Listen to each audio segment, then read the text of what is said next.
Hey guys, welcome to my channel. Today, we're going to take a look at another horrible case with you, the Amato family case. When obsession turns a quiet individual into a monster, it can have devastating consequences. Like many serious addictions, which can be likened to severe illnesses with psychological, biological, or social underpinnings, this case involves a destructive habit. Whether it's an urge for alcohol, prohibited substances, gambling, or an obsessive need for a particular activity or interaction with a certain person or group. It's tragic when addiction affects not just the individual, but also their loved ones. The once prosperous and happy Amato family faced such a dilemma head-on. As all family members were healthcare professionals, they believed they could handle the situation without external help. By the time they realized the severity of the situation, it was regrettably too late. This isn't a story of mere addiction, but of a young man's extreme obsession with a woman he had never personally met, compounded by his addiction to forbidden substances and a pathological inclination towards theft. The situation spiraled into a horrifying outcome. Let's delve into this case to understand if there was a chance to alter the course of events and prevent the family home bloodshed tragedy. On January 25, 2019, a concerned man contacted the Seminole County Police in Florida. He reported that his close friend and colleague, Cody Amato, a nurse, unexpectedly didn't show up for his shift at the hospital, which was highly unusual for him. The day before, Cody had left work about 15 minutes early due to some urgent family issues at home, departing so hastily he even forgot to collect his pay for the day. Attempts to reach the 31-year-old Cody by phone were unsuccessful. He simply wasn't answering. His girlfriend, with whom he had been living recently, stated that Cody went to his parents' house the previous day at his father's request, but never returned to her place, and she too couldn't reach him. All these signs triggered alarming thoughts, prompting the dispatch of police officers to the provided address. The Amato family home, located in a suburb of Orlando, boasted a large adjoining area with a stable and a horse walking area. Cody's car was parked in the driveway, and lights were on in several rooms of the house. At first glance, everything seemed normal, no signs of forced entry or struggle, with the doors and windows intact. When the sheriff's deputy knocked, there was no response, and calls to the landline also went unanswered. The police then sought permission to enter, and upon approval, cautiously unlocked the back door, using a knife to slide the bolt inside. An eerie silence pervaded, though the lit rooms suggested someone must be present. Indeed, the homeowners were there. The officers first discovered the lifeless body of 59-year-old family patriarch Chad Amato, lying on the kitchen floor in a pool of his own blood, with 2 close-range gunshot wounds to his chest. Next, at the staircase opposite the main entrance, lay Cody, curled up and also deceased in a massive pool of blood. Lastly, they found 61-year-old Margaret Amato sitting at her computer in the home office. At first glance, she seemed to be napping with her head resting on her arm, if not for the blood splatters on the monitor and a large spreading stain beneath her head. The murder weapon, an Iwi Jericho 941 pistol, found next to Cody's body, was later determined by forensic experts to have his fingerprints. With no signs of a break-in or external presence and nothing missing from the house, it initially appeared that Cody, possibly after a family dispute, had ended their lives and then shot himself in the chest. However, smeared blood on the front door indicated it was locked by someone leaving the house after the incident, suggesting the perpetrator wasn't among the deceased family members. Regarding the likely suspect, there were little doubts. Those familiar or connected with the Amato family pointed to their youngest son, 30-year-old Grant, who had been missing since that evening, his car, a white Honda, along with some personal items including a laptop from Grant's room, were gone, implying that the owner had taken them. Grant was declared a person of interest, and a search was initiated for his whereabouts. What's known about the Ahmad family? Margaret Ann Ahmad and Wade Chad Robert Amato tied the knot in the mid-19s. Margaret, 2 years senior to Chad, was already raising a 3-year-old son, Jason, from a previous marriage. Chad wasn't deterred by her having a child. Instead, he was ready to raise Jason as his own. In 1988, the couple welcomed their first child together, a son named Cody, followed by the birth of their youngest son, Grant Tyan Amato, on May 20th, 1989. From childhood, the brothers shared a close bond. Raised in a well-off family, They hardly ever faced denials. However, to earn certain privileges, they had to adhere to family rules, excel in school, help with household chores, and exhibit good behavior. They strived to be the pride and support of their parents. Both parents held advanced degrees in healthcare. Margaret was a senior operational manager in a prestigious private clinic, while Chad, initially a clinical pharmacist, later shifted to software specialization.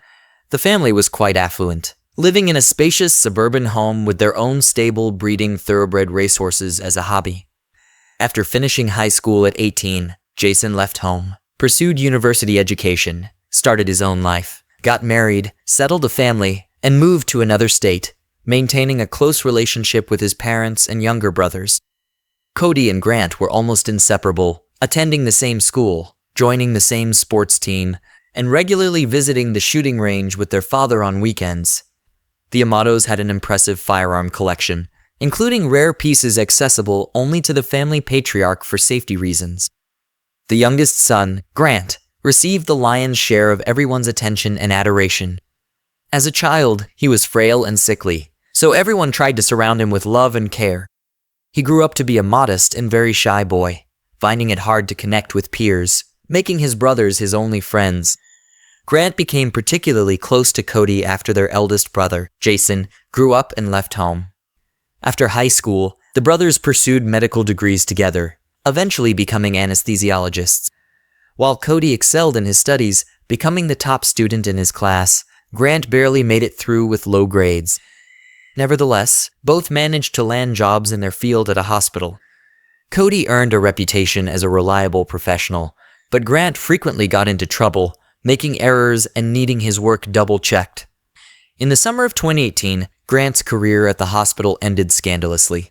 He was caught stealing strictly controlled sedatives, which caused euphoria and hallucinations and were rarely used for anesthesia. The discovery led to police involvement, and Grant was arrested. During interrogation, he admitted to the theft, claiming he administered the drugs to patients who, in his opinion, were under-medicated. Many believed Grant was using or selling the drugs illegally, though there was no direct evidence. He was immediately suspended and later fired. His criminal case for theft was eventually dismissed, reportedly due to his parents' intervention. Unemployed and internet-dependent after losing his job, the 29-year-old man, already a loner, became even more withdrawn. He spent weeks indoors, glued to his computer, mostly browsing adult websites.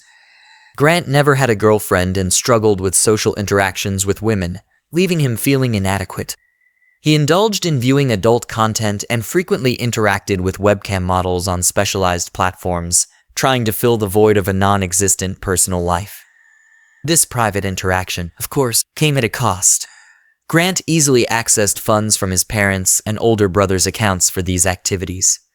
This obsession quickly spiraled into an addiction compounded by regular alcohol consumption, but Grant seemed content with this lifestyle, living off his family, spending their money without contributing anything in return. Eventually, his father issued an ultimatum: find a job soon, or he'd have to leave home and lose any financial support from the family. Grant promised his father to resolve the issue, but had no real intention of seeking employment. He claimed he would become a streamer, earning by broadcasting video games. His parents, seeing this as better than nothing, agreed to set up a streaming station for him. Once everything was in place, Grant pretended to be streaming, asking for privacy. But in reality, he was locked in his room, indulging in his favorite pastime, visiting adult-only Trip to Japan websites. Trip to Japan in August 2018. When Cody took a vacation from work, he decided to embark on a journey across the globe for a change of scenery, dreaming of visiting Japan. He invited his younger brother, Grant, and his best friend, Jeremy. While Cody and Jeremy had their own funds for the trip earned independently, Grant's vacation was financed by their parents. However, rather than giving the money directly to Grant, they entrusted it to Cody, the more responsible of the two. The trip lasted nearly 2 weeks, and throughout it, Grant seemed disengaged. He showed little interest in tours or landmarks, constantly fixated on his smartphone screen. He often stayed back at the hotel, using his brother's laptop. On a day the group went to Lake Kawaguchi near Mount Fuji, Jeremy accidentally left his credit card in their hotel room. Seizing the opportunity, Grant hacked into Jeremy's account and withdrew thousands of dollars, spending it all on private sessions with his favorite webcam model. Jeremy discovered the theft later, but initially suspected fraud. He couldn't pinpoint the culprit and continued to investigate the incident after returning home, unaware that Grant was responsible. Now, let's delve into the most intriguing part: the identity of the mysterious webcam model who became an obsession for Grant. On a site where Grant paid for private online interactions with various women, he met the stunning Sylvia Vins-Lvova from Bulgaria, known as Silly. She captivated him with her striking looks, confidence, charisma, and passion. Silly made Grant feel special, loved, desired, and unique. He began to believe that her feelings for him were genuine and they could have a real relationship. Grant was convinced they were in a relationship, and he needed to win over this fiery brunette from all her other admirers. He spent hours and thousands of dollars daily to ensure she had no time for other men. Grant also showered her with gifts like expensive lingerie and jewelry, which she would wear during their video chats. Desperate to impress Sylvie, Grant constantly fabricated stories, losing touch with reality. He claimed to live alone in a large house, own a successful business, and could afford to lavish her with money. He backed up his claims with money transfers, initially sending a couple of thousand, then $10,000, and even $100,000 as a birthday gift. Naturally, Grant's lavish spending didn't go unnoticed by his parents as he was using their accounts. At first, he explained it as investments in his own online project to attract an audience. But Chad and Margaret quickly realized their son was lying. A serious family dispute erupted at home. The patriarch demanded that the youngest son immediately packed his things and left, but his mother and Cody intervened on Grant's behalf. The family understood that Grant was suffering from severe internet addiction. However, they were baffled about how he had spent nearly $200,000 from their accounts. A thorough search in his room uncovered vials of potent substances. Grant explained he used them to keep from going insane. The parents announced they would cut off his access to their accounts and intended to send him for mandatory treatment for drug and internet addiction. In response, Grant declared he was tired of everything and ready to end his life. He then dashed out of the house, jumped into his car, and sped away at high speed in an unknown direction. Later, it was discovered that Grant went to his aunt and uncle's house, crashed through their fence, and hit the garage wall. Aware of the turmoil in the Amato family, his relatives sympathized with him and offered him a place to stay until things settled. He readily agreed but robbed his kind-hearted relatives the next day, stealing thousands of dollars from their accounts to pay for interactions with Sylvie. When Grant's aunt informed his parents, they asked her not to call the police, promising to resolve the situation and return the stolen money. That same day, Chad personally went to their house and took Grant, who urgently needed intervention. Chad, Margaret, and Cody realized that reasoning with him was futile, and if he left home, he would likely commit theft again. They then presented Grant with a different ultimatum. Either he would go to a rehabilitation clinic for treatment of his addictions or face jail time for theft. Reluctantly, Grant agreed to enter the clinic where he would spend 2 months away from any temptations. He was admitted to the medical institution at the end of December 2018.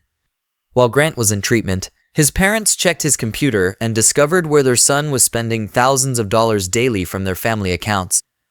They found the profile of Sylvie, the woman who had deeply affected their son, reviewed their correspondence, and found hundreds of recordings of their intimate private online interactions that Grant treasured and often revisited. The Amatos decided to inform Sylvie that her admirer, who had showered her with money and gifts, was not a businessman but an ordinary unemployed man with drug and internet addictions. They also pointed out that the funds Grant transferred to her were stolen, potentially subjecting him to criminal charges. However, Sylvie remained indifferent as for her it was just a job, and she had no intention of returning the money. On January 5, 2019, just a couple of weeks into his treatment, Grant made an abrupt return home, having completed less than a quarter of the necessary rehabilitation program. He had fled the clinic where he was noted for his complete lack of compliance. Grant tearfully vowed to turn his life around and find employment, but threatened to end his life if forced to return to the rehab center. His parents agreed but laid down strict rules. Grant was barred from using the computer, had to follow a strict schedule, and all his earnings were closely monitored. Additionally, he was given a part-time job at a local grocery warehouse for about 3 weeks. Grant seemed to comply, leading his parents to believe he had matured and left his addictions behind. However, everything changed on Thursday, January 24th, 2019, when Grant persuaded his mother to let him use the laptop briefly to check his email and post his resume online, hoping to find a more ambitious job than his current warehouse position. Margaret trusted her son and allowed him to use the laptop, making a fatal mistake. Naturally, Grant first tried to contact Sylvie, only to discover that his parents had already written to her, exposing the truth about him. He saw this as a betrayal. Moreover, his parents had humiliated him in front of the only woman he loved, and they had to pay for that. The brutal takedown of family. Remember the previously mentioned home gun collection? Chad had kept it in a special large safe, the key to which he trusted no one. However, Grant knew about another gun stored in his parents' bedroom, always kept loaded by his father, and it was this gun he decided to use. His mother was sitting at the computer in the home office when her youngest son quietly approached her from behind and shot her in the back of the head. The position of her body suggested she didn't even have time to turn around or understand what was happening. Next was his father, who was about to return home from work. As soon as Chad entered the kitchen, he was confronted face to face with Grant and immediately received 2 bullets to the chest. Grant tensely contemplated his next move, devising an even more monstrous plan. He decided to frame his own brother, Cody, the only person who had always stood up for him, helped him, and been his best friend. By then, Cody had moved out of the family home and was living separately with his girlfriend. To lure Cody home, Grant used his now deceased father's phone to send several messages asking him to come home immediately because something terrible had happened. He didn't elaborate, confident that this information would be enough to make his brother rush home from work. Grant's calculation was correct, and Cody indeed arrived, even leaving work early. Entering the house, he only made it to the bottom of the staircase leading to the 2nd floor before being shot and collapsing. Cody didn't die instantly. He had time to realize the horror of the situation, but was powerless to change it. After eliminating his family, Grant coldly wiped his fingerprints off the pistol, placed the weapon in his brother's hand to leave his prints, and then left it next to the body, making it look as if Cody had shot their parents and then himself. The rest of the evening, the killer calmly packed his things, downloaded video files of his communications with Sylvie from the computer, and even texted the girl. Having finished his affairs, he loaded his essentials into the car and drove away. Arrest and trial. It took the police just over a day to track down and arrest Grant, who was hiding in a small roadside motel in Orange County. He wasn't surprised, more disappointed that he was found so quickly, but he vehemently denied any guilt. During his interrogation at the station, he spun unbelievable tales about his father's incredible cruelty, alleging mistreatment towards him, his mother, and brother. Grant also spoke of his father's attempts to separate him from his beloved girlfriend, Sylvie, whom he claimed to share true and pure love with.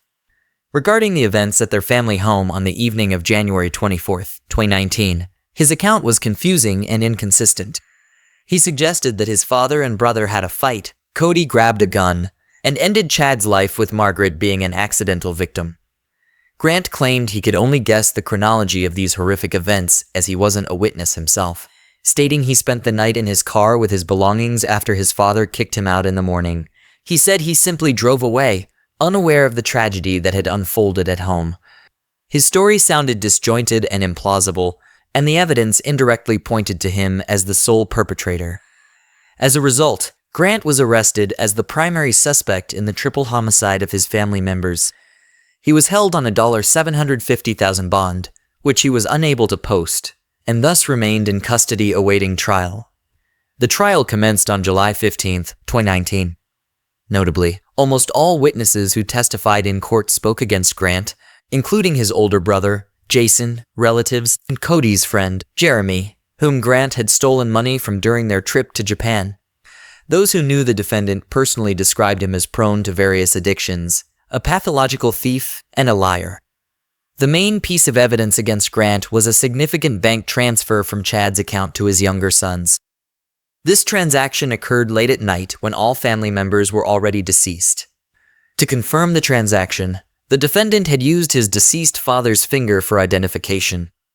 The prosecution pushed for the death penalty, while his defense argued that Grant was ill and needed treatment. The final verdict was delivered on August 12, 2019. The court found 30-year-old Grant Amato guilty of first-degree triple homicide and sentenced him to life imprisonment without the possibility of parole.